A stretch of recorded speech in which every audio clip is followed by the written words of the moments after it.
The relentless morning sun beat down on the pavement, reflecting harshly off the gleaming chrome and glass facade of Golden Spice Chicken, Metro City Central. Anya Petrova, heiress to the entire Petrova global empire which owned the ubiquitous chicken franchise, took a breath that hitched somewhere between excitement and pure, unadulterated terror. This wasn't the hushed, climate-controlled boardroom her father, Chairman Dmitry Petrova, expected her to inhabit. No, this was the street level. Ground zero. Dressed in deliberately unremarkable jeans and a simple blouse, soon to be hidden beneath the standard-issue polyester uniform, she felt ridiculously conspicuous, like a spy about to bungle her first mission. Her mission, to understand the heart of the empire her grandfather had built with his bare hands and that legendary secret spice blend. Dmitry had scoffed, naturally. Field experience. Anya, we have executives for that. Your place is strategy, oversight. But how could she strategize for something she didn't truly feel?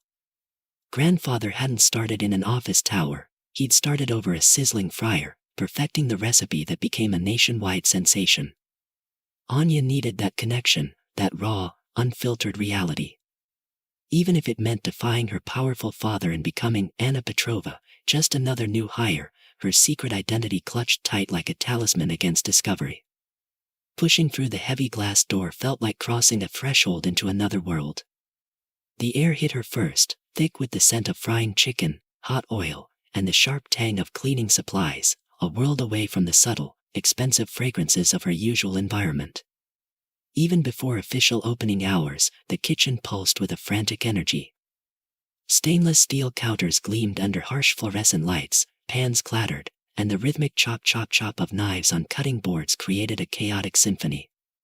Staff, already looking weary, moved with practiced speed, a blur of motion and branded aprons.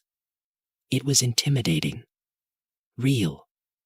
So utterly different from the curated, polished version of the business presented in quarterly reports. This was the engine room, gritty and loud, and she, the undercover heiress, felt a fresh wave of nervousness wash over her. Could she actually do this? Then, a voice sliced through the kitchen clamor, sharp and cold as shattered glass. Idiot. Look at this. Is this how you bred the premier cuts? Are you trying to ruin me? Anya instinctively turned towards the sound. There, standing over a trembling young man who couldn't have been much older than 19, was a man radiating an aura of sour displeasure. Mid-40s, thinning hair slicked back, sharp features pinched in fury. He jabbed a finger towards a metal tray of breaded chicken pieces, his voice dripping contempt. That's premium product you're wasting. Do it again. And if I see another piece looking like that, you're out. Understand? Out. The young man's face flushed crimson. He stammered an apology, head bowed, hands shaking as he gathered the rejected chicken. Anya felt a surge of protective anger, quickly followed by a chilling realization: this must be the infamous branch manager, Marcus Thorne. Her brief orientation packet had mentioned him, but the dry text hadn't conveyed the sheer venom in his tone, the casual cruelty. This wasn't just strict management, this felt personal, degrading. Workplace tension wasn't just a phrase in a report, it was the suffocating atmosphere emanating from this one man. Before she could fully process the ugly scene, Thorne's cold eyes swept over the kitchen and landed squarely on her. He strode over, clipboard in hand, his earlier fury replaced by an unnerving, flat appraisal. You the new girl? Anya, right? Yes, sir. Anya Petrova. I'm ready to start, Anya managed, keeping her voice steady, offering a polite smile that felt stiff on her face. Thorne gave a non-committal grunt, his eyes scanning her from head to toe with undisguised skepticism. No smile. No welcome. Right. Another warm body. Don't expect this to be easy. This isn't some summer job for pocket money. We work hard here. He tapped his clipboard. Locker room is back there. Get changed. Uniform. Hairnet. Then grab a mop. The dining area floor needs doing before we open. Don't be slow about it." He turned away dismissively, already shouting instructions at someone else before Anya could even reply. The disdain was palpable, stinging more than she'd expected. So much for easing into it. Hands-on experience, she'd wanted it. And on her very first day, barely 10 minutes in, she was face to face with an abusive manager and assigned to mop the floors, her secret identity the only thin shield she possessed. Swallowing hard against the knot tightening in her stomach, Anya squared her shoulders. This was it. The real world of golden spiced chicken. And as she headed towards the locker room, a single, unsettling thought echoed in her mind. If this was how Thorne treated people openly, what happened behind closed doors? The gleaming facade of the store suddenly seemed to hide far more than just the secrets of her family legacy. That first day bled into the second, then the third, each shift a masterclass in enduring Marcus Thorne's particular brand of tyranny. The initial shock Anya felt watching him berate the young kitchen hand curdled into a grim, daily reality.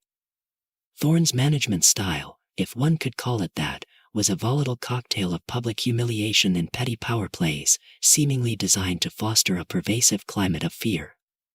One moment, he'd find fault with the way Anya wiped down tables, "Missed a spot, princess." Or is cleaning beneath you? His voice laced with sarcasm loud enough for nearby customers to pretend not to hear. The next, he'd single out the same young man from the first day, accusing him of shortchanging the till, only to find the missing money himself with a smug look after a tense, accusatory silence. He seemed to thrive on keeping everyone off balance, squashing initiative before it could even sprout. Anya saw him publicly ridicule a suggestion from another worker about organizing the freezer more efficiently, sneering, "Just stick to flipping burgers, champ, leave the thinking to me."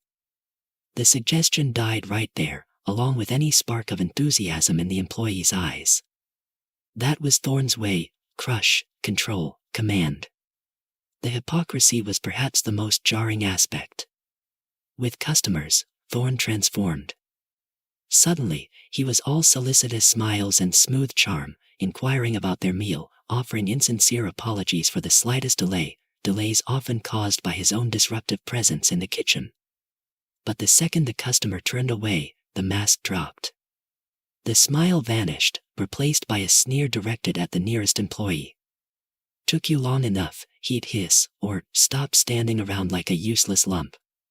Anya learned quickly, as did everyone else, to make herself scarce whenever possible, to keep her head down, to become part of the background. The other staff moved like ghosts around him, their faces carefully blank, eyes fixed on their tasks. Any camaraderie was exchanged in swift, furtive glances or hushed whispers when Thorne was safely out of earshot. This constant workplace tension was exhausting, a low-grade dread that settled over the Metro City Central branch like the permanent smell of fryer grease. Anya, scrubbing a stubborn patch of grime near the back office during a mid-afternoon lull, found herself unintentionally positioned with a view of the small, cramped space Thorne used as his command center. The door was slightly ajar. She kept her movements small, rhythmic, trying to appear absorbed in her task, the cheap sponge rough against her uncalloused hands. Thorne was inside, humming tunelessly, a grating, self-satisfied sound, as he counted the preliminary cash from the register, preparing for a bank deposit. Anya watched, heart suddenly thudding against her ribs like a trapped bird, as he deftly separated a thick wad of bills from the main stack, folded it neatly, and slipped it into his trouser pocket before closing the till drawer with a decisive click. Just like that. Smooth. Practiced. No hesitation. Embezzlement, plain and simple, conducted with the casual air of someone straightening their tie.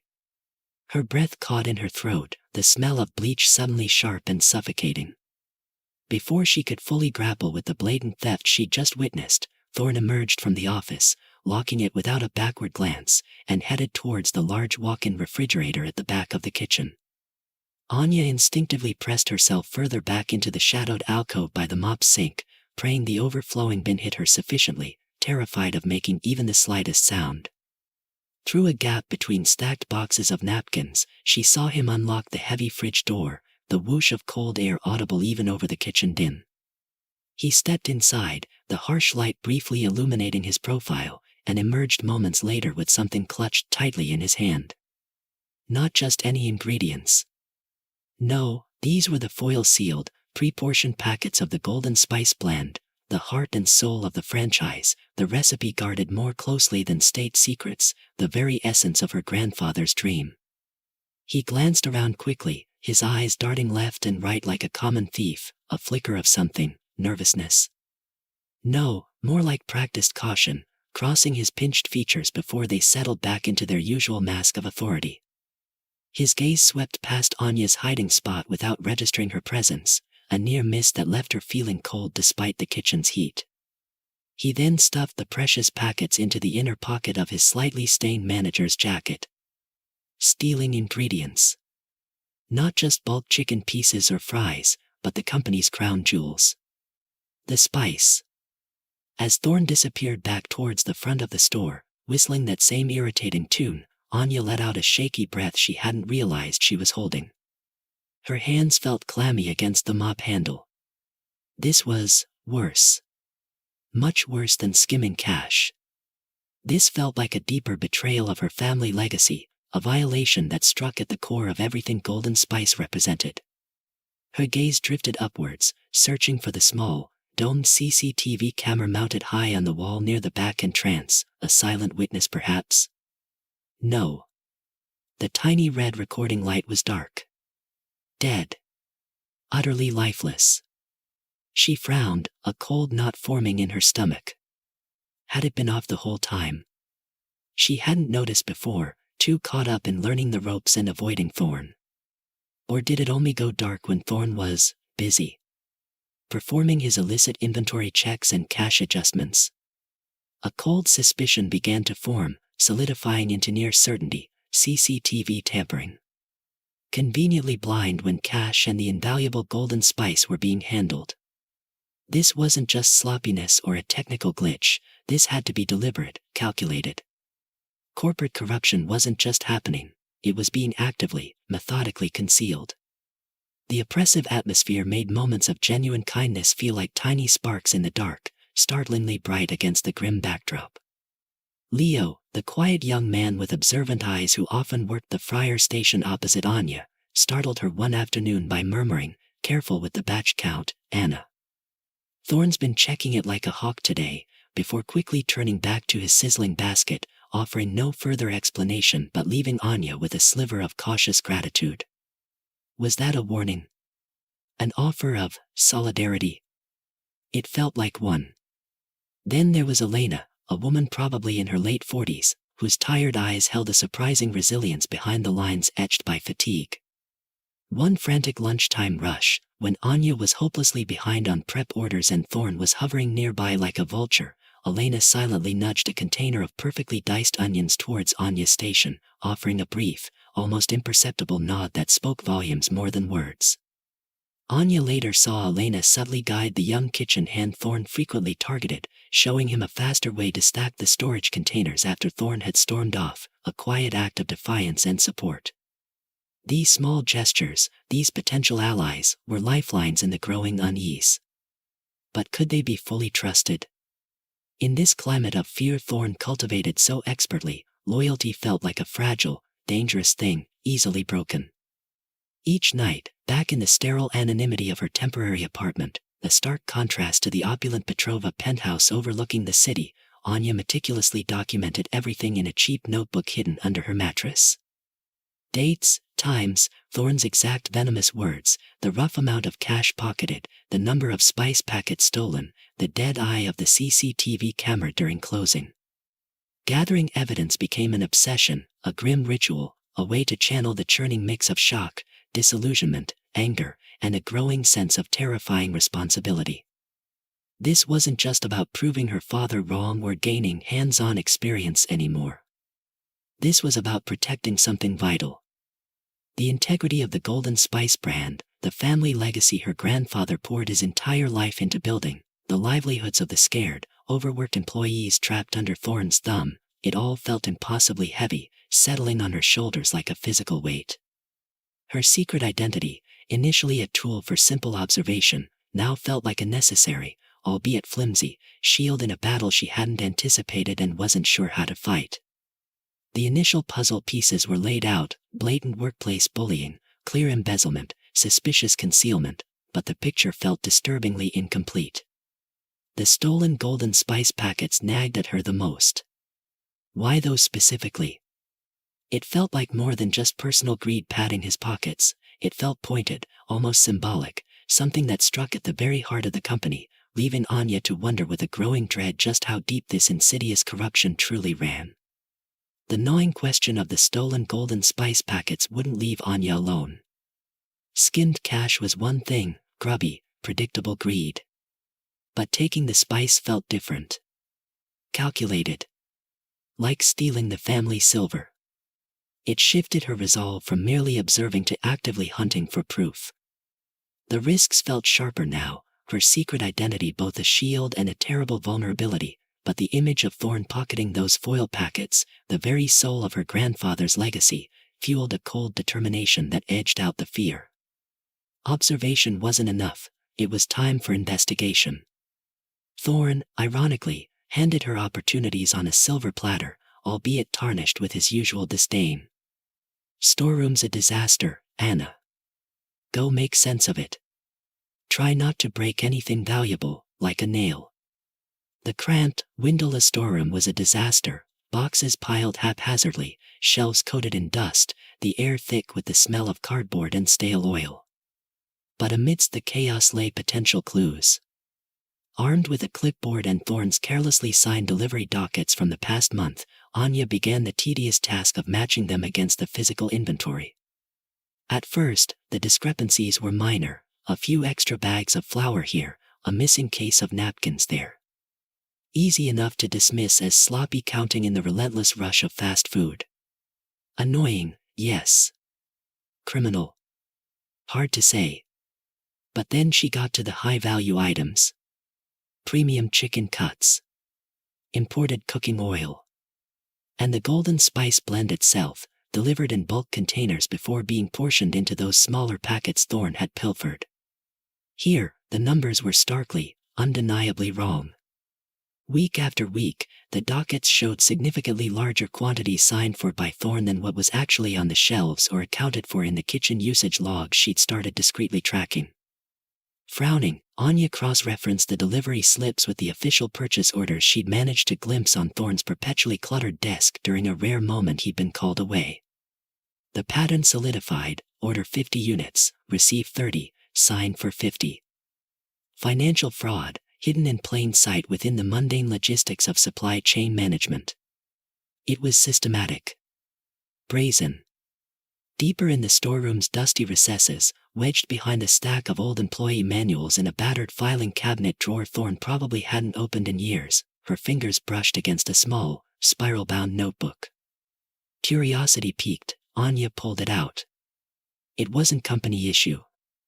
Inside, filled with Thorn's cramped, spiky handwriting, were dates and figures, lists of suppliers, and cryptic notations. One page jumped out at her, dated just 2 weeks prior: GS Premium Blend, 50 units ORD/30 units RCVD. Difference settled with supplier B, MT. Her breath hitched. There it was. Documentary evidence. Proof of the inventory discrepancies, initialed by the man himself.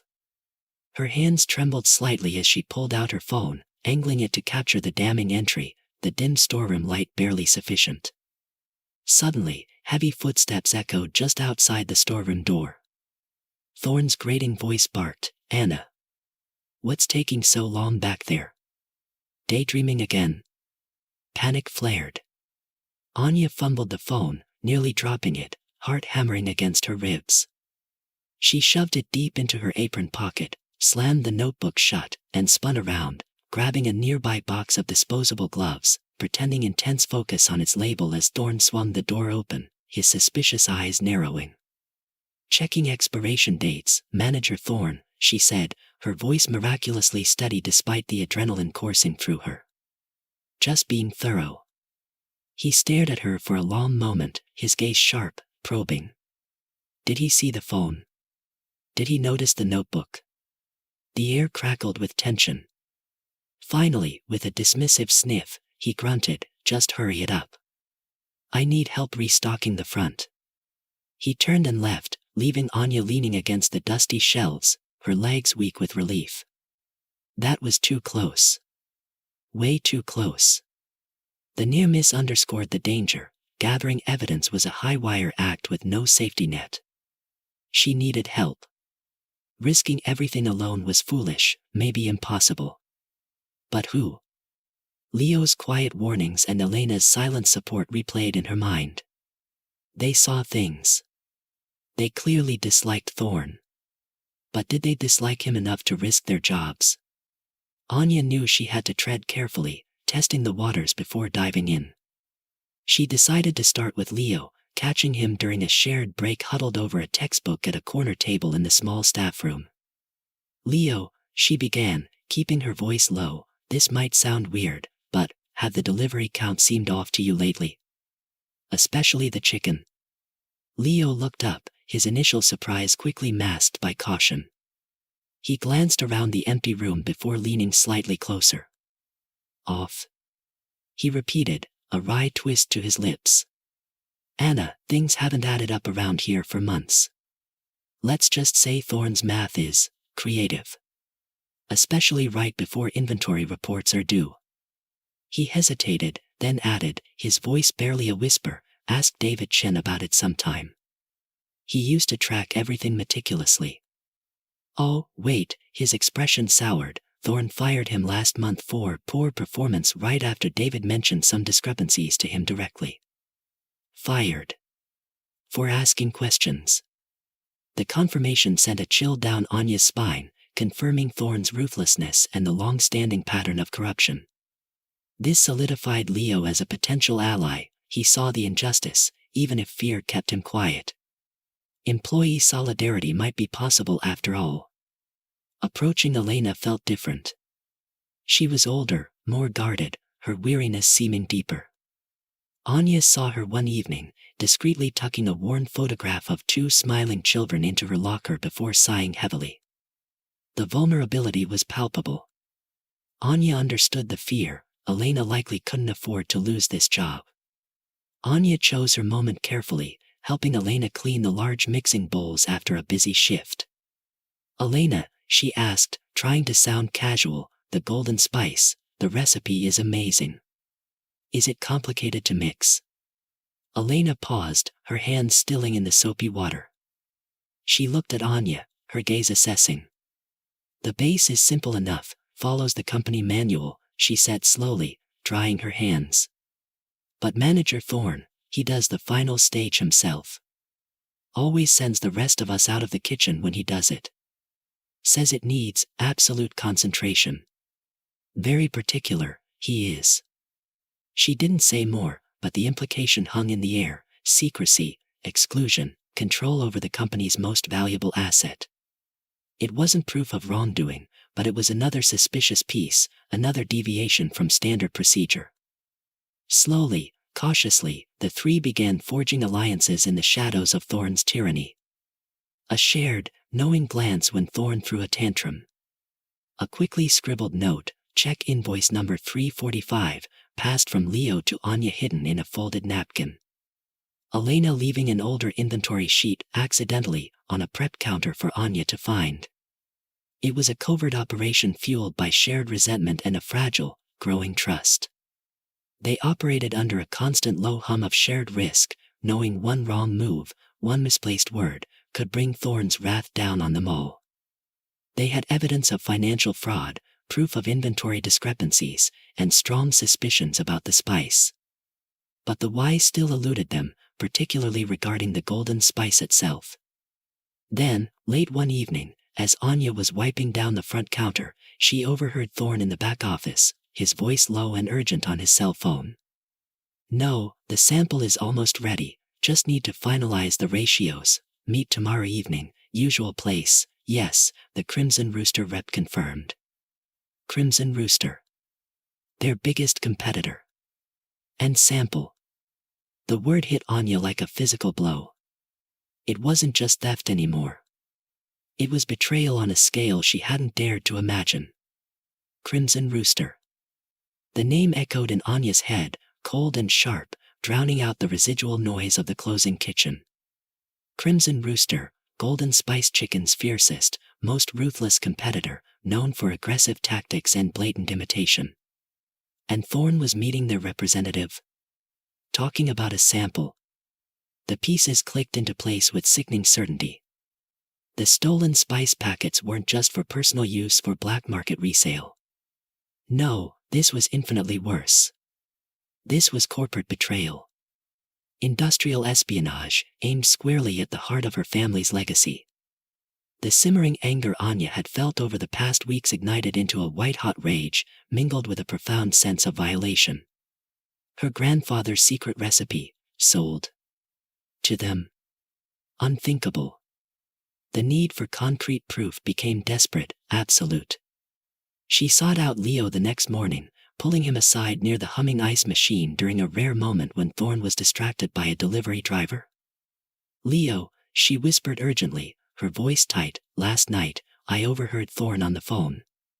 He mentioned Crimson Rooster, a sample, and meeting someone tonight at the usual place. Leo's friendly expression vanished, replaced by sharp focus. He paled slightly. Crimson Rooster. Seriously. He ran a hand through his hair, looking genuinely disturbed. The usual place, damn. I think I know where he means. There's a dimly lit bar downtown, the Gilded Cage, notorious for discreet conversations. He goes there sometimes after closing, always alone. He met Anya's gaze, the shared understanding passing between them. This was it. The potential handover. What are you going to do? I have to see it, Leo. I have to know, Anya stated, the resolution hardening her features. Can you help me? Maybe just keep track of when he leaves tonight. Leo hesitated for only a second. The fear was still there in his eyes, but something else overlaid it now, a sense of shared purpose, perhaps, or simply disgust at Thorne's treachery. Okay, Anna. Okay. Be careful. Seriously careful. That evening felt impossibly long. Anya performed her duties on autopilot, her mind racing, adrenaline thrumming just beneath the surface. Leo gave her a subtle nod as Thorne finally shrugged on his jacket just after 9 p.m., significantly later than usual. Slipping out the back entrance moments later, Anya pulled up the collar of her own jacket, tugged a plain beanie down low over her hair, and melted into the evening crowds, her heart pounding a frantic rhythm against her ribs. Tailing Thorne through the bustling city streets was nerve-wracking. He walked with a purpose she hadn't seen before, occasionally glancing over his shoulder, making Anya duck into doorways or pretend fascination with shop windows. Was he paranoid, or did he suspect something? Finally, he turned into a narrow side street and pushed through the smoked glass door of the Gilded Cage. Exactly as Leo had described. Taking a deep breath, Anya waited a few moments, then followed him in. The bar was deliberately dark, all polished wood, low lighting, and hushed conversations. Anya spotted Thorne immediately, sliding into a secluded booth in the back corner. She quickly claimed a small, shadowed table nearby, positioning herself with a partial view, ordering a sparkling water she had no intention of drinking. Her hands felt clammy as she discreetly activated the recording app on her phone, setting its screen down on the table, angled towards the booth. Minutes later, another man arrived, sharp suit, expensive watch, a smile that didn't reach his cold eyes. He slid into the booth opposite Thorne. The Crimson Rooster representative. Anya strained to hear over the low thrum of music and chatter. You got it? The suit asked, his voice smooth, predatory. Thorne patted his jacket pocket, a smug look briefly flashing across his face. Almost. The final tweaks are done. This sample, he slid a small, nondescript vial across the table, is 99% there. Practically identical taste profile. And the best part? Production cost is nearly 60% lower than the original Golden Spice. Anya felt bile rise in her throat. Hearing her grandfather's life's work discussed like cheap contraband, reverse-engineered for profit, it was obscene. The suit picked up the vial, examining it.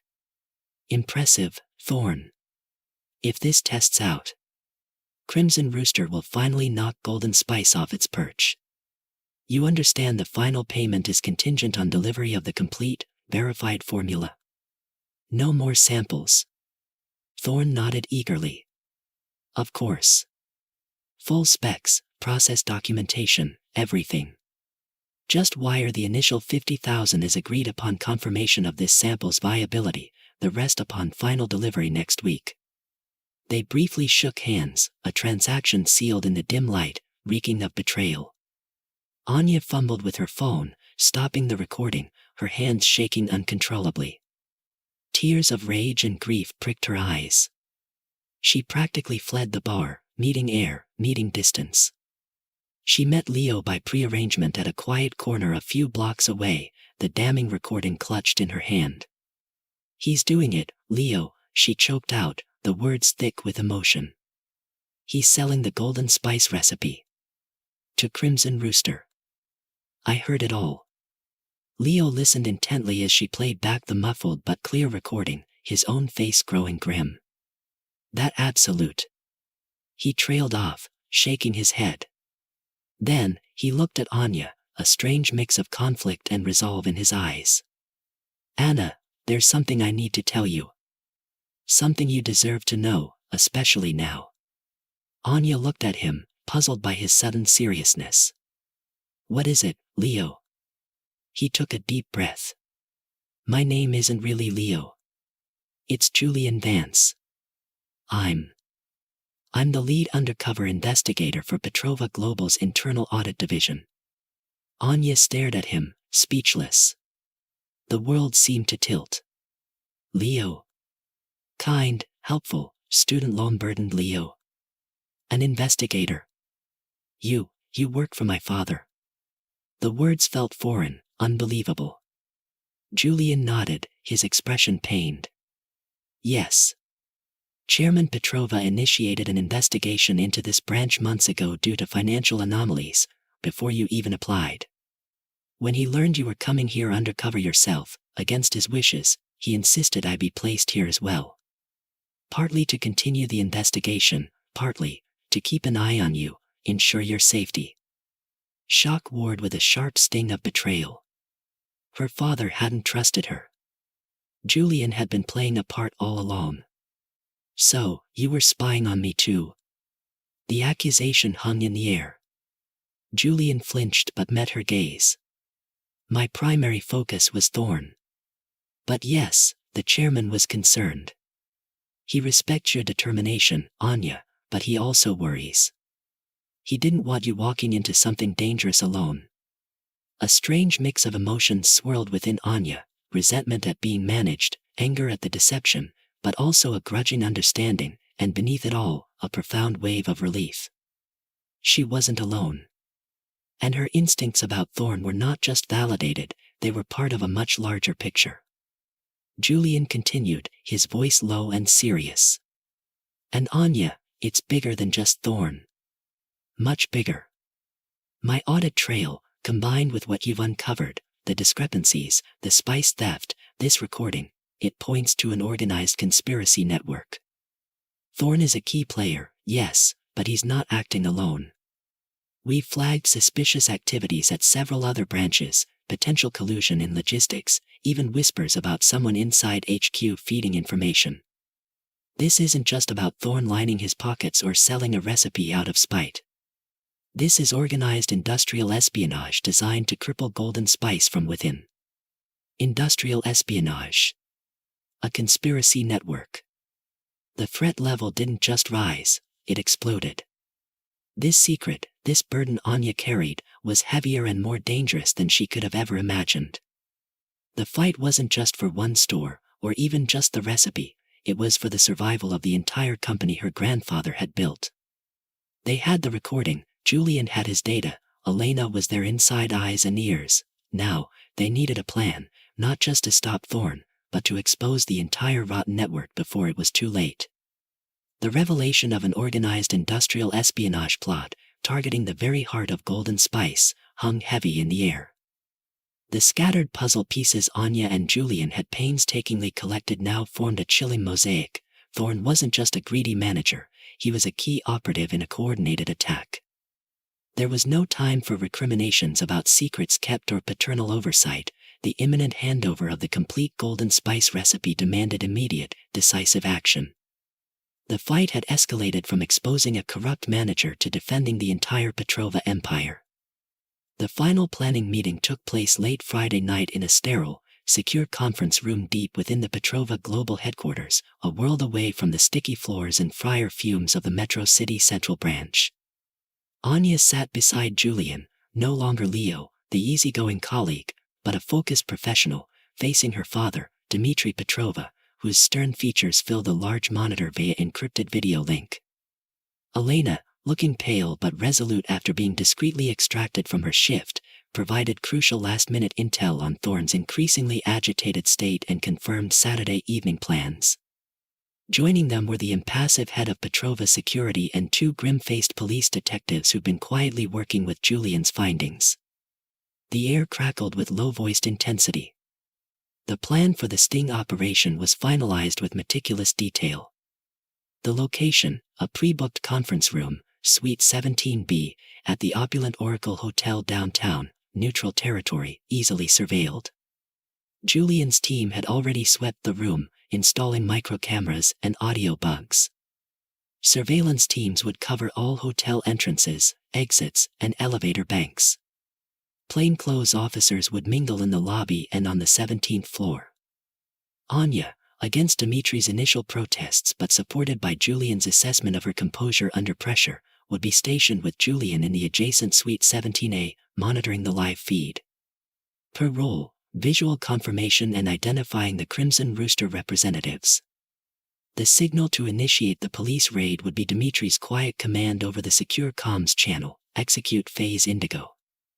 Elena's part was simple but crucial. Ensure Thorne left the store on Saturday without suspicion, perhaps by confirming she'd handle the late closing duties. Every contingency was discussed, every risk assessed. Failure wasn't an option. Saturday evening arrived draped in suspense thick enough to choke on. Anya stood near the towering floral arrangement in the Oracle Hotel lobby, dressed in a sharp business suit that felt like armor, a tiny earpiece nestled almost invisibly in her ear. Across the polished marble floor, Julian lingered near the concierge desk, looking like any other business traveler checking messages on his phone. Through the earpiece came the quiet murmur of the surveillance teams checking in. Lobby team secure. Elevator banks covered. Perimeter clear. Anya's own heart beat a frantic tattoo against her ribs, a stark contrast to her carefully composed expression. She scanned the faces of everyone entering the lobby, nerves fraying with each passing minute. What if Thorne changed the location? What if he suspected something? Then, at 7:58 p.m., precisely on schedule, Marcus Thorne strode through the revolving doors. He clutched a sleek black briefcase, his face a mask of forced nonchalance that didn't quite hide the nervous energy radiating from him. He wasn't alone. Trailing him were two men, the smirking suit from the Gilded Cage, and a younger man carrying a laptop bag, presumably the tech expert there to verify the recipe. Target package confirmed, Julian's voice murmured in Anya's ear. Moving towards Bravo elevators. The trio entered the elevator, oblivious to the network closing in around them. Anya and Julian took the next car up, maintaining discreet distance. Suite 17A was dimly lit, dominated by monitors displaying multiple camera angles from the conference room next door. Anya watched, barely breathing, as Thorne and his associates entered Suite 17B. The Crimson Rooster suit swept the room with a practiced eye before nodding curtly. The tech expert immediately set up his laptop on the polished conference table. Anya leaned closer to the monitor displaying the feed from the camera hidden in a smoke detector directly above the table. The audio crackled to life in her earpiece. Impressive security, the suit commented dryly. Thorne gave a nervous laugh. Only the best for this transaction. He placed his briefcase on the table, clicking it open. Inside, nestled amongst foam padding, was a single, encrypted USB drive. The complete golden spice formula, Thorne announced, his voice attempting bravado. Every ingredient, every process, every secret nuance my team painstakingly reverse-engineered and optimized. More efficient, significantly cheaper. Anya's fists clenched. His team. The audacity was sickening. Our technician will verify the core data structure and key markers now, the suit stated, gesturing to the younger man, who immediately plugged the USB drive into his laptop. Tense minutes ticked by, filled only with the clicking of keys and Thorne nervously clearing his throat. Anya could almost feel Julian's coiled readiness beside her. Finally, the technician looked up. The file structure is correct. Encryption matches preliminary samples. Core chemical markers identified in the simulated analysis correspond to known golden spice elements. It appears legitimate. The suit smiled, a cold, satisfied predator's grin.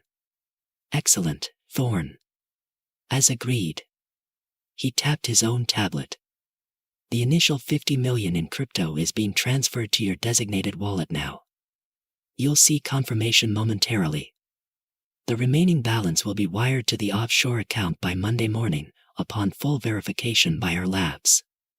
Thorne visibly relaxed, reaching for the briefcase presumably containing a cash component or further untraceable payment. The exchange was happening. The ultimate competitor betrayal was unfolding right before her eyes. Execute phase indigo. Dimitri's voice was calm, precise through the earpiece. Showtime. The door to Suite 17B burst inwards with explosive force. Simultaneously, another team breached a connecting door Anya hadn't even known existed. Police. Nobody move. Hands where we can see them. The commands echoed in the suddenly chaotic room. The Crimson Rooster suit swore, stumbling back. The technician froze, hands hovering over the keyboard. Thorne yelped, spinning around, his face instantly draining of all color, turning a pasty white. Uniformed officers and plainclothes detectives swarmed the room, weapons drawn but steady, movements practiced and efficient. And then, Anya stepped calmly through the now open doorway from Suite 17A, Julian flanking her. She met Thorne's wide, terrified eyes across the room. Time seemed to slow. His mouth opened and closed, soundlessly at first. Then, recognition flickered, followed by utter disbelief. Anna. What the hell are you doing here? Anya let a small, cold smile touch her lips. She pushed her hair back slightly, revealing the discreet earpiece. My name isn't Anna, she said, her voice clear and carrying easily across the stunned room. It's Anya Petrova. Daughter of Dmitry Petrova. Granddaughter of the man whose legacy you just tried to sell. The identity reveal hit Thorne like a physical blow. He staggered back, understanding crashing down, his face contorting in pure panic. For a split second, his eyes darted towards the USB drive still plugged into the technician's laptop. Desperation flared. He lunged, a wild attempt to grab it, perhaps to smash it, destroy the evidence. But Julian moved faster, intercepting him with a swift, decisive move, slamming Thorne hard against the conference table, pinning his arms behind his back. It's over, Thorne, Julian stated calmly, his voice cutting through the manager's panicked gasps. Nowhere left to run. The undercover bust was complete.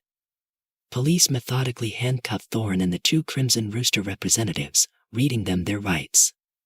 Detectives carefully bagged the USB drive, the briefcase, the laptops, Thorne's phone, every piece of evidence secured. Anya watched the proceedings, a profound wave of relief washing over her, so potent it almost buckled her knees. They'd done it. They were catching criminals who threatened everything her family stood for. Justice served, hot and immediate. As Thorne was led away, head bowed, avoiding her gaze, Anya knew this victory was significant, but the battle wasn't over. The conspiracy network Julian mentioned still needed dismantling. The rot within Golden Spice needed cutting out, root and stem. The immediate aftermath of the sting operation at the Oracle Hotel was a whirlwind of police reports, legal proceedings, and urgent, high-level meetings within Petrova Global.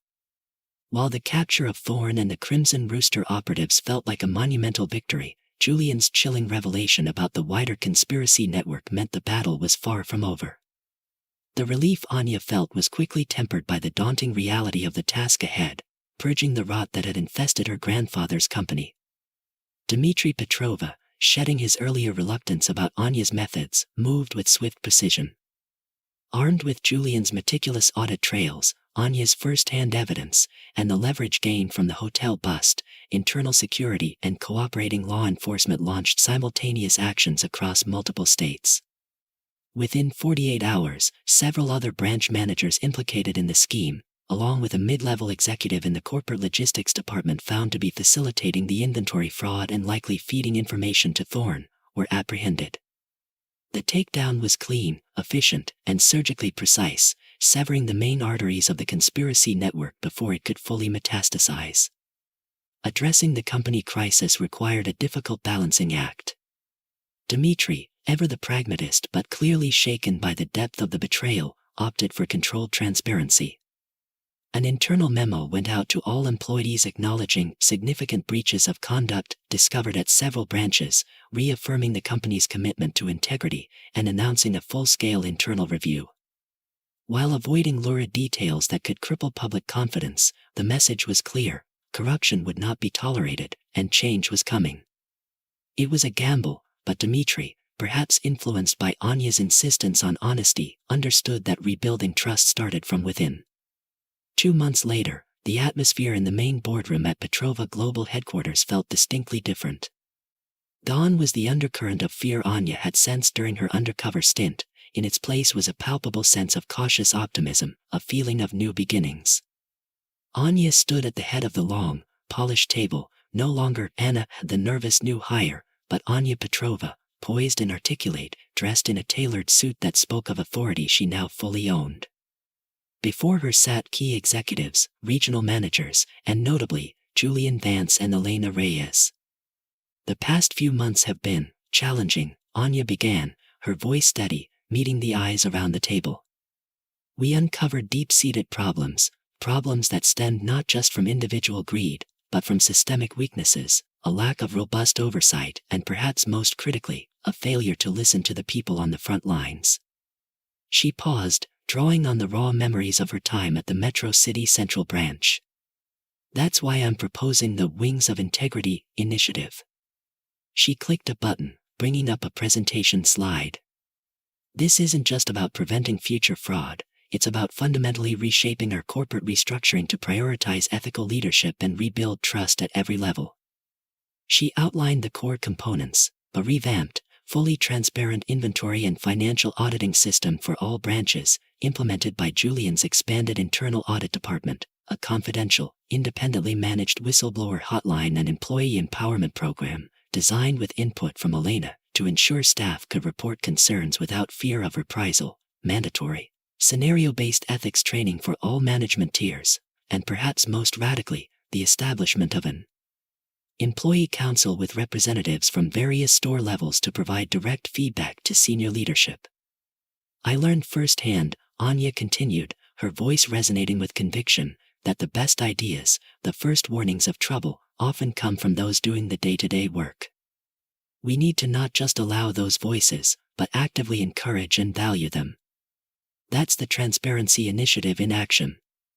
Elena, seated near the front, offered Anya a small, genuine smile, a world away from the weary resignation Anya had first encountered.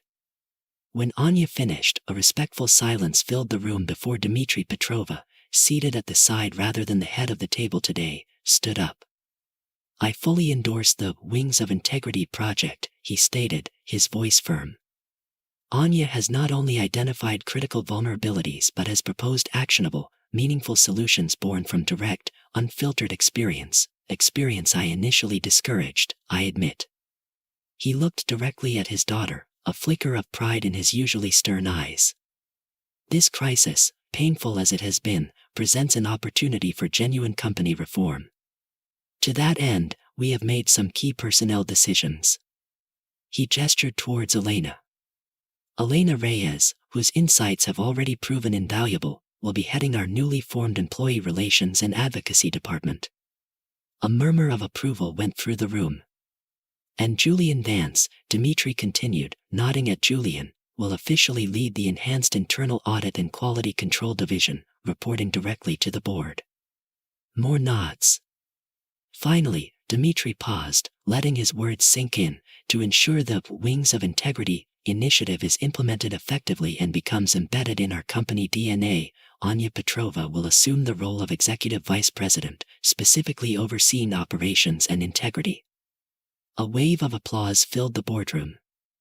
Anya felt a surge of emotion, gratitude, yes, but more profoundly, a sense of validation for her difficult journey and personal growth. She had earned this, not through birthright, but through grit and determination. The positive impact wasn't just confined to the boardroom. Anya made a point of visiting several branches, including Metro City Central, now under competent, ethical management. The difference was palpable. Staff seemed more relaxed, more engaged. There was an openness, a willingness to chat during lulls, a sense that their concerns might actually be heard. The climate of fear was slowly, carefully being replaced by one of mutual respect. A few weeks later, Anya found herself standing before a simple granite headstone in a quiet, sun-dappled cemetery outside the city. "Hi, Grandpa," she murmured, tracing the engraved letters of his name. "It's me, Anya." She sank to her knees on the soft grass. Things got complicated for a while. Really complicated. Someone tried to steal your spice, Grandpa. Tried to sell everything you worked for. She paused, swallowing the lump in her throat. But we stopped them. I stopped them. It wasn't easy. I saw things, learned things about the company, about people, things I wish weren't true. But, she took a deep breath, the scent of freshly cut grass filling her lungs. I also remembered what you always said.